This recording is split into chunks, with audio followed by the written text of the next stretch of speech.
Welcome to Seriously Uncork Yourself. I am your host, Lynn Kuhn, and this is a podcast that brings to you a firsthand look at what it seriously means to meet people where they are in their life. Enjoy the experience from illusions to reality. Find out what it is to restore to high performance, renew your freedoms, and rejuvenate playfulness. I can't wait to share with you my experience and the experiences of many others in hopes that you feel inspired to renew yourself and live your best life. Thanks for listening. Now let's get started.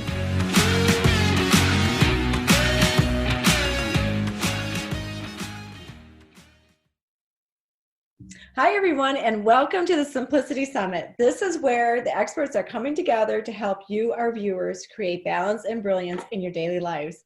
I am Lynn Kuhn, and I am the founder and the host of the Simplicity Summit. I am so thrilled today to have Kerry Smith as my special guest. Kerry is the owner and co-founder of the Renown Awakening Trainings. She has over 20 years of experience and has been professionally trained by Robbins-Madanes Training, Brendon, Roger Love, Judith Kravitz, and is a high-performance coach, and many more that you may learn about in the Awakening Trainings. Hi, Kerry. How are you? I'm awesome, Lynn. Thank you so much for having me. I'm super excited, and I would love to be of service to any of your viewers. And so hopefully you get a lot out of this particular 30 minutes that we have together. And I just always love to make myself available to anybody. So at the end of this session, if you're okay and if the people are okay, you can take my email and I'd be happy to jump on a call to answer any personal questions, because a lot of times in these sessions, it invokes some inner dialogue or some emotions or some thoughts that you personally have. And I'd love to make myself available to any of your viewers. So awesome. Well, thank you so much. I so appreciate it. You're very welcome. Now, as a favor to me, would you tell our viewers a little bit about yourself and your journey and how you got from where you were to where you are today? Because I think it's very important that they understand all that. Sure. I love that question. And so my journey, like everybody's journey, is very unique. I had the good fortune of being able to be a stay-at-home mom. And just like every stay-at-home mom, you want your kid to be the superstar and you want them to be, healthy and independent and joyful. And so the list goes on. And of course, that's not how it works. Right. So when my 7-month-old baby, firstborn, his name is Tanner. I could get emotional here because it's obviously my son. But at 7 months old, I kept going to the doctor's office and the doctor kept going, stop complaining, Kerry. He's fine. And I'm like, no. Intuitively, I knew that he should have been crying more and that there were some problems. And he was just saying, you're so blessed that you don't have a crying baby. So instinctively, I just bypassed all of the general doctors and I went to a specialist. And I walked into the specialist office and he said, we need to get your son under an emergency scan to be able to see his respiratory system because it looks as though we've got some serious issues going on. Lo and behold, he had gastroesophageal reflux going into his lungs, which was suffocating him to death. He had left-sided paralysis on the left side of his body. He had hearing loss in both ears. One was deaf, one was 10% hearing. His eyes, it's called Brown syndrome. So when the eyes go cross-eyed and one goes up and over, which is a tightening of the one ligament is too short. They wanted to do surgery on a 7-month-old baby. And the list went on and on and on. I was young. I was 24 when I had Tanner. Being bold, of which I came from, and being curious of life, I just asked the doctor, obviously, what are my solutions? And he said, he needs to go into an emergency surgery. We're going to cut his stomach open, wrap it around his esophagus. And the side effects are, if he gets the common cold, he's going to be in the emergency room and that side effect will be for the rest of his life. And I looked at him and I was like, I don't mean to be disrespectful, but is that really what you went to medical school for, is to give me that option? Because that's not going to work. And he goes, well, you could give him you could give him, the drug was cisapride and Xantex. And cisapride now is off the market because it shows that it causes retardation. So I walked out and I said, I'm good with death. And that's a really horrible and maybe scary thing for a lot of people to hear. But the reason why I say that is because I was born in the blessed area. I had amazing parents. And my parents really taught me that you are perfect from the inside out.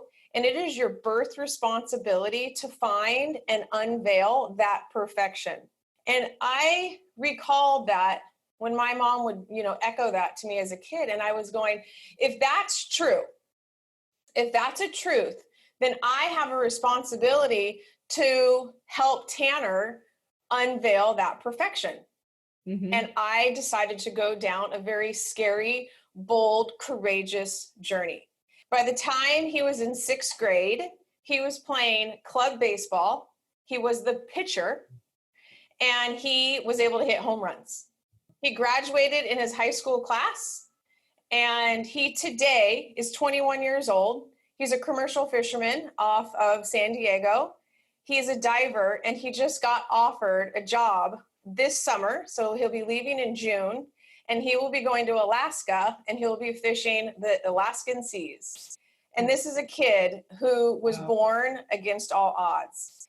And I can tell you one thing, if you had the blessing to know Tanner or introduce yourself to Tanner, meet Tanner, he is for sure the happiest guy ever. And I believe it's because I never let him know that he ever had a challenge. I raised him with the idea that you got to be strong and you got to push through, which leads me to what this is really about and what I teach. I teach people how to break through obstacles that are holding them back in life. And a lot of people are like, yeah, that's because it was your son. And I'm telling you, no. I've worked with thousands and thousands of people now and have helped them overcome their obstacles through many, many different modalities. So that's how I got into this work. I had the fortune of being able to be a stay-at-home mom for the first, 15, 16 years of his life. And during that 15, 16 years of his life, I weaponized myself. I believe that stay-at-home moms is a job. So every 3 to 6 months, I was going to trainings and I was getting certified and I was climbing my ladder in those certifications. I would become one of the best in the field, not to practice it as a profession, but to weaponize myself as a mom and as a wife and as a friend, because that was my job. I was getting, if you will, paid being a stay-at-home mom to be the best I could. And that's how I got involved into all the different modalities that I do, which is a lot. A lot. It is. Yeah. It is. It truly is. So that story in itself is just heartwarming and it's courageous. And it's just like, we need more people like you in this world. I mean, seriously, Kerry, it's an unbelievable story. And I'm actually speechless because of it all, because it's just something that we need more of in our world, especially nowadays. And I just know that you are, how can I say this? There's so many values that you have that I wish that more people would know. So hopefully, even with this little interview that we're doing, hopefully that we can get that out to more people. And I would say with this, I always like to tell a story and then leave you with like a little bit of a tool or a little bit of a tactic for your life to be able to help you, right?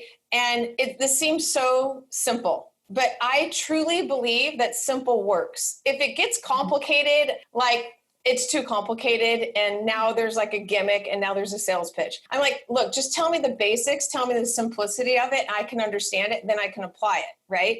So I would ask everyone who's listening right now, first of all, just stop doing what you're doing in life, which you know is wrong. Most people are in their way because they're doing what they know is wrong.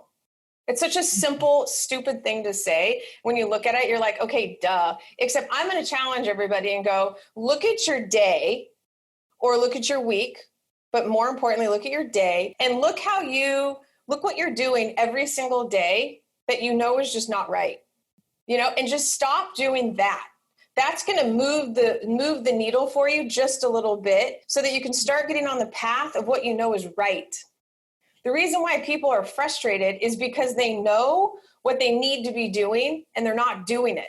So I don't like when people are like, oh, I can help you become more motivated, or I can help you do this. I'm like, well, the only reason why people are buying into that is because they know that they should be doing it, and then they're paying someone else to be able to do it. I'm saying, well, look, let's build your repertoire of a tool belt so that you can weaponize yourself. You take action by yourself and stop paying other people and just go weaponize your own life because you're worthy of it. And it is your birth responsibility.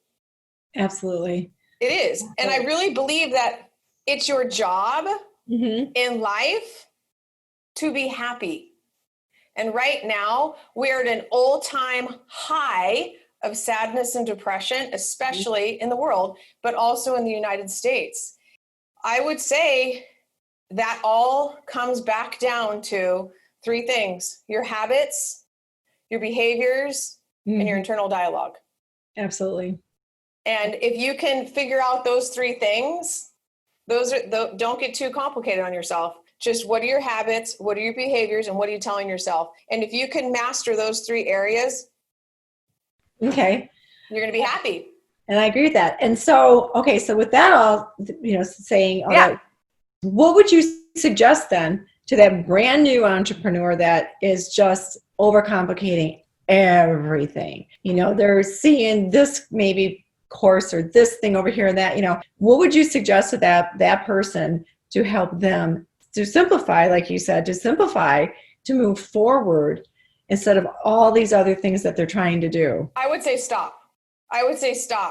When people are like, oh, I want to do this, this. I have a lot going on in my life, and I have, I do a lot of different things, and I have a lot of different businesses, and I wear a lot of different hats. But if you can't manage it, and you're not moving, and you're not having forward progression somewhere in any of those areas, you need to stop.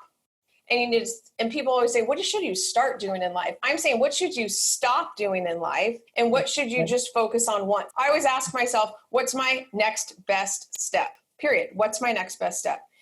I get frustrated too. I get overwhelmed too, just like everybody else. And when, if you will, the shit starts falling down, well, I'm at the bottom of it and there's all this stuff coming out. I don't look and go, oh, woe's me, or point the finger. I just stop and I'm like, in this situation, take an exhale, breathe, take a beat, and then just say, what's my next best step? It can be small, but let's face it, if you were going to walk 1 foot in front of the other, you can walk a marathon, right? You can walk 100 miles. It's just one step.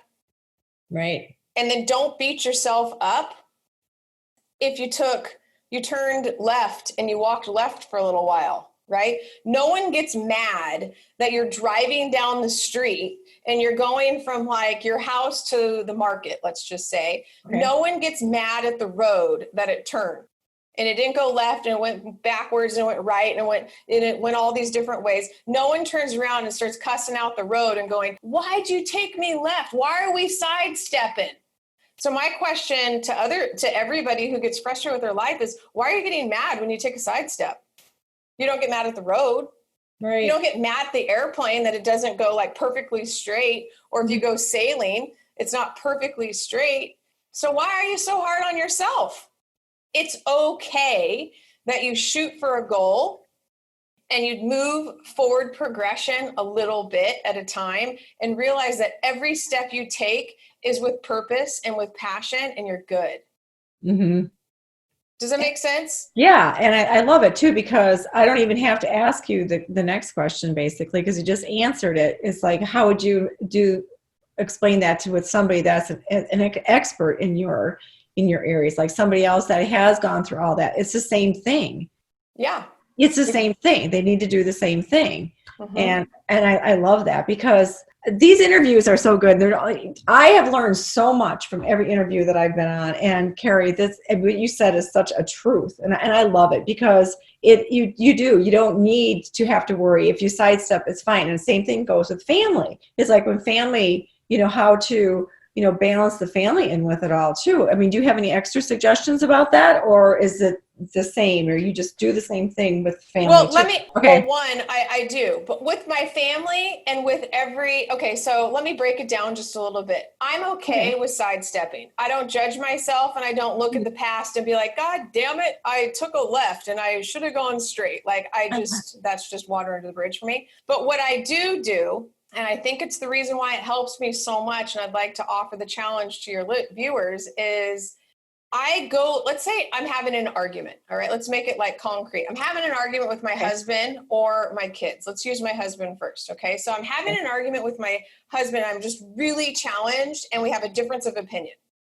about an issue. And there's no way that we're going to be able to come to common ground, which means we're going to have to be able to talk it out, to agree to disagree, right? Which is always difficult for people. That means usually what happens is people go into disagreements to win. That's the first problem. I don't go into arguments and I don't go into disagreements to win. I go in with a word. So I go in when there's a disagreement with my husband and I go in with the energy of peace. So everything that I'm going to do is going to be like, is that a peaceful thing to say? And that is a peaceful resolution. I don't go in, I'm going to win, or I have to be right and he has to be wrong. There's no ultimatums like that. Does that make sense? So I go in with peace. Yes.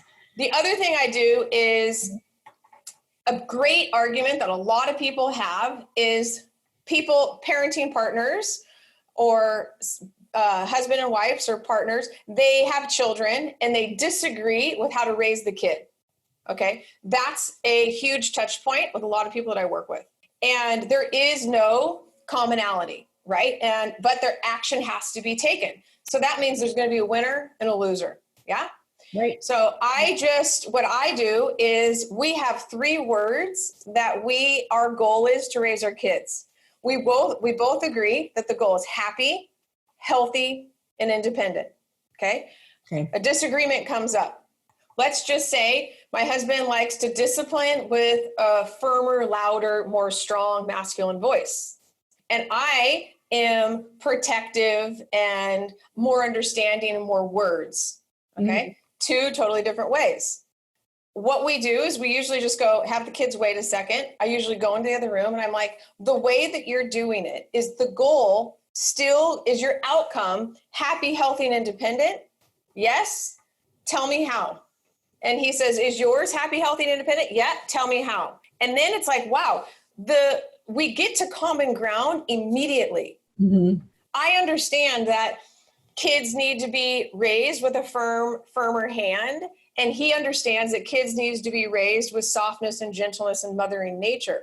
Because we're able to communicate with common ground, his way is creating happy, healthy, independent. Same with mine. Right. But most people don't have a commonality. They're like, no, he can't go out. Yeah. You're like, okay, fine. But I don't really care about the result. That's not even what I'm after. The result will present itself when you move forward with, a word that you choose to create commonality with. Because my question to you is, can you trust your enemy? And the answer is no. I'm going to say yes. And here's why. Okay. Because you can trust your enemy if you have a common goal. Okay. Can you trust your spouse, your sibling, your business partner? People would say yes. And I'm going to say no. No. Not if no on that one. Yeah. Hopefully you could. But I'm going to say no because different goal. It all depends on the goal. So when people are in disagreement or if there's challenges in life or I go into a board meeting and I'm going to run it, I start with commonality. What's the goal here? And I get everybody on the common goal. I don't care what direction you get to your own creativity of the meat of where we're going. That's like honoring an individual's creativity. That's how you get ideas. That's how you get innovation. But I don't control that. But what I do is I'm like, this is the goal and this is where we're going. Is everybody on board?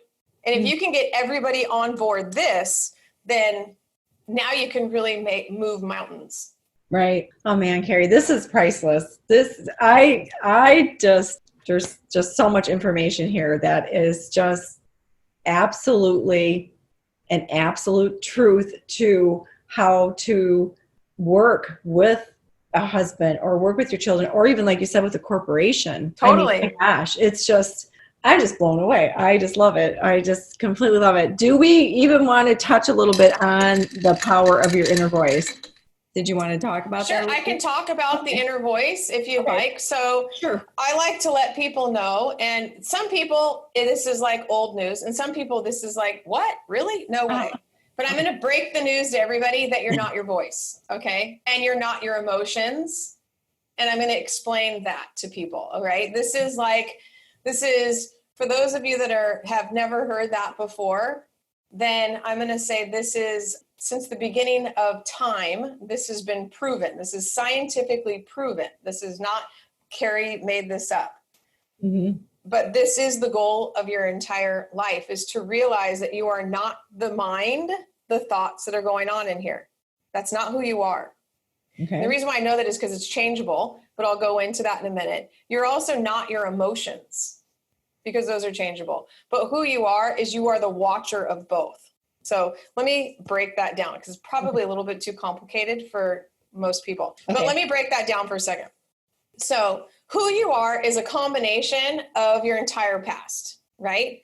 So what you learned from your past is who you are today. It's what defines you. It's what creates you. It creates your personality, if you want to call it, you have a personality. But it's a combination of all of these events, all led up to boom, right here. This is Lynn because of her whole entire past. Right. If I take Lynn and I give you a whole new life experience, and we take you out of where you're from, put you in, I don't care, India, and we sit you there for the next 10 years, you're going to be a different person than you are if you stay where you are, right?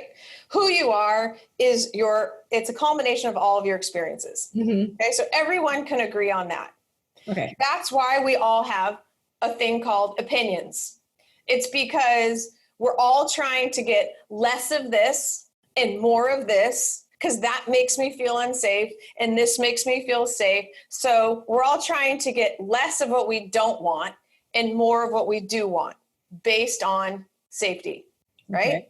Right. That's all based on your past. So my question to you would be, what would your life look like, or who would you be if you didn't have such needs of preferences of less of what you don't want and more of what you want? Who you would be is free. Absolutely. You would be free. Mm-hmm. And the more scared we are and the more fear we live in, then the more we don't want this and the more we want this. And the box gets tighter and tighter and tighter as we get older and older and older. And some people start young and some people start older. But what happens is less happiness, less happiness, less happiness, less freedom, less freedom, less freedom. And the goal, what I teach in our trainings, is how do you build freedom from within? And the way you build freedom from within is you understand and experience your heart fully and completely. All of your emotions fully and completely. Because your emotions are just a snapshot in time. It's not three-dimensional in your brain. It's scientific research has shown over and over and over now that in your past, let's say something horrific happened, like you were raped or something. Okay. There's a snapshot in time of when that happened, and then emotions get tied to it, okay? Then what happens is your breathing gets tied to it, and your whole entire physique gets tied to it. Mm-hmm. That's why you can tell someone who's defeated just by their breath and by the way they walk. Okay. Then I can tell by the way they are talking to themselves based on their whole physicality. And if we can help people clear their breath and clear their sticky emotions inside their heart and their attachment to their thoughts, mm-hmm. then you have the memory without the emotion. You are free. So lot of complication there. Let me break it down a little bit more so people understand. If you saw someone, let's just say, you're walking in your house and you're walking through the doorway and someone jumps out and goes, boom, or they scare you. Wah! And you're all, oh, right? Everyone around the world is going to have the same reaction if it's scary enough, which is, do they breathe or do they not breathe? Not breathe. They don't breathe. They hold their breath. Oh, Right. And then when they start breathing, is it shallow or is it deep? Yeah. You asking me the question? Well, the answer is it's shallow. They go, shallow. I would say and then they look and they're like, oh my God, am I safe? Am I safe? And if you're not safe, it stays very shallow. Okay. And if you're safe and you're like, oh, it's only you, Lynn.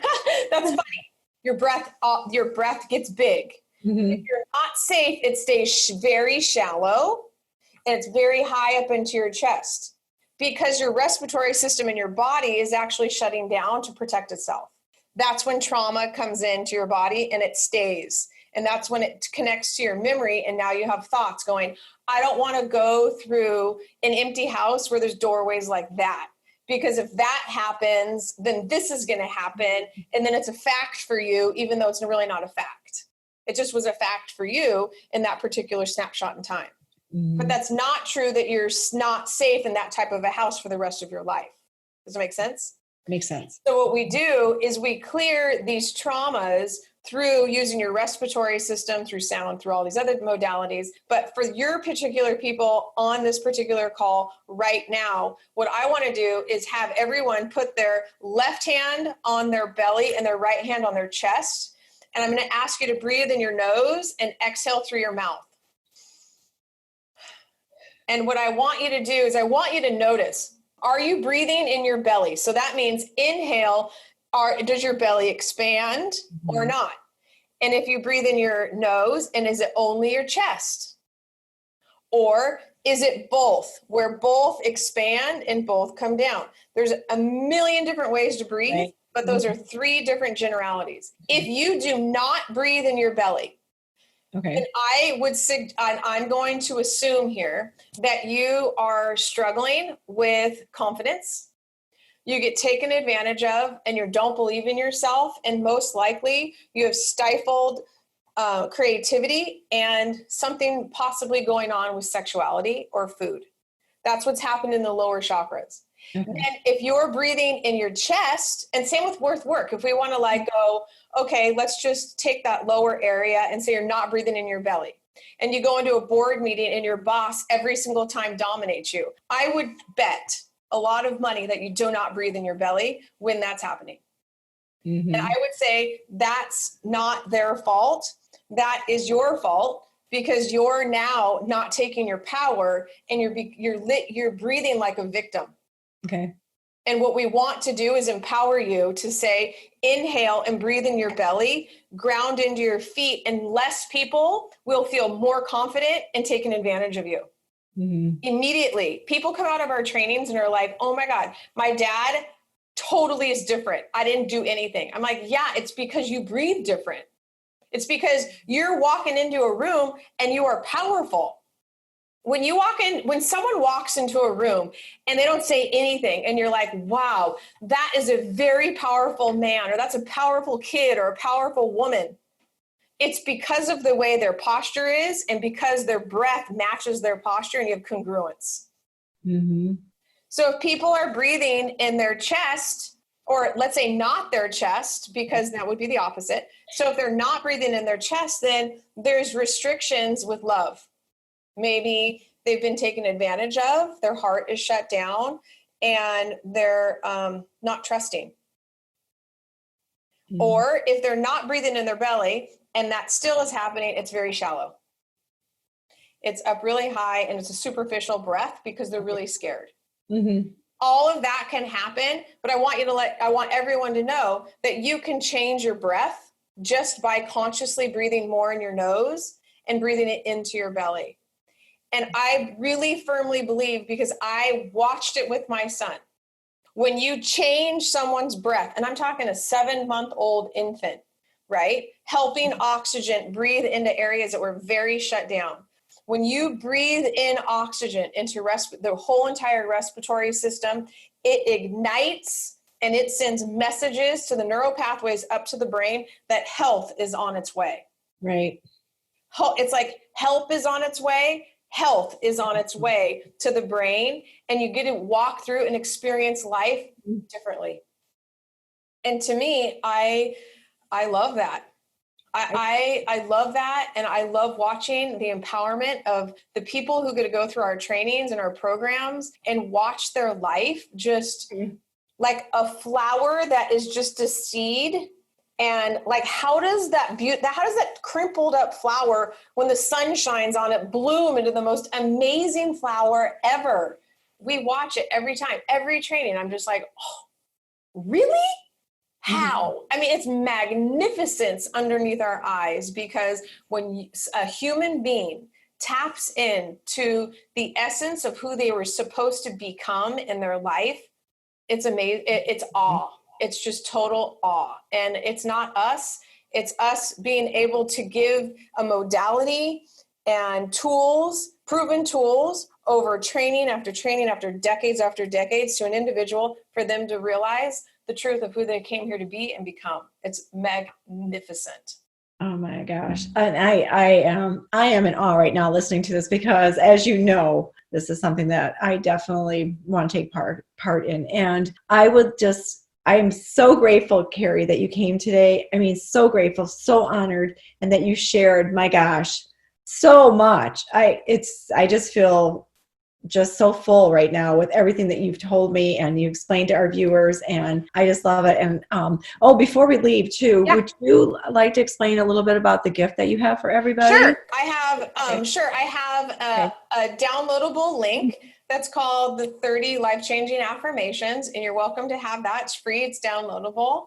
Okay. The other thing I was, before the call or during this call too, I was thinking, if someone does want to be able to jump on a call with me, I can send you my link, and then they can schedule a 15-minute call. I'd be happy to talk to anybody about their breath, or if they're interested to learn more about the training or whatever's best for them. Okay. I'd love to be able to offer myself in any way, because I really believe that people are here to help other people, and who you surround yourself matters. And I believe in the purity of each individual. And I believe it's our responsibility to help each other. And I want to be able to offer that to your viewers. You, Lynn, are an amazing woman. Thank you. Your vibrancy is just like radiates through your eyes. And I don't even know who, many of your viewers, obviously, because I can't see them, but I know if you're following Lynn, you're awesome too.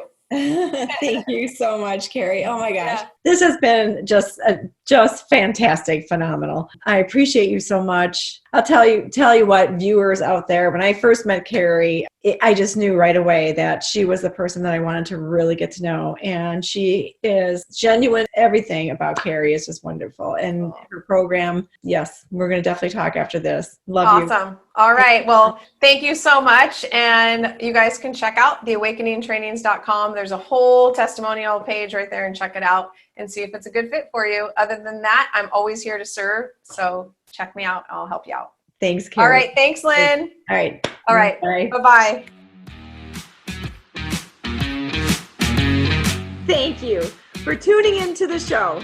I hope this brought out your passions, ignited you, and inspired you to restart and reclaim your life. Please subscribe to my podcast and feel free to leave a rating and a review. Until the next episode of Seriously Uncork Yourself, you can check out more information at lynnkun.com. That's Lynn, L-Y-N-N, Kun, K-U-H-N.com. Be sure to tune in for my next episode. Sending you all peace and love until our next time together. Seriously Uncork Yourself.